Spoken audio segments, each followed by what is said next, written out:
I was really stoked to pick up a lot of Mighty Max horror heads, so I'm tackling them one at a time, starting with Sea Squirm, which I reviewed last time, so check that out if you want to hear a grown man clouded with nostalgia gushing about a playset that he spent way too much money on. Today though, I want to gush about another playset I had as a kid, Vamp.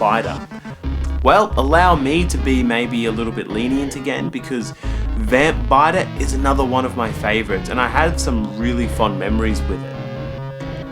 But at least this time, I think the bat-like head looks really cool. I've complained about the sets in the past that use too much black and all the details get lost, so I really appreciate how sparingly it got used. And I love the look on the face, it's pretty maniacal.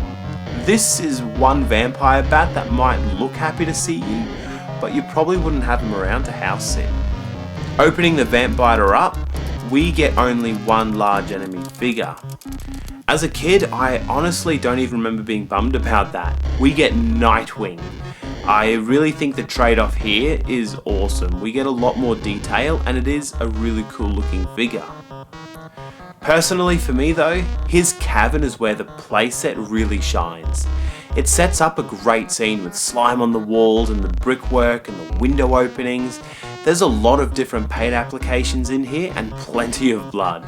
I've got a thing for these playsets that allow you to have a wall and a floor, or in an interesting way to create a space inside that small head. Needless to say, I'm a big fan of how the set looks. It might be nostalgia talking, but you can always comment and let me know if I'm being delusional.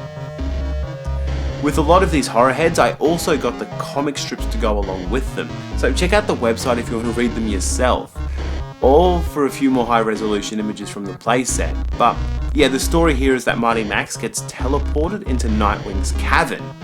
Nightwing wants to suck out all Max's blood, so Max throws a stone and knocks Nightwing to the ground, where he gets devoured by bats. I feel like Mighty Max hitting the bad guy is going to be a bit of a theme, especially in these horror heads, probably with a bit less story details to work with, but that's my review on Vamp. You can check out my previous reviews on the Sea Squirm here. Like, subscribe, check out the website, there's a link in the description to see everything Mighty Max I've covered. Anyway, cheers guys, and tune in soon for the next horror head.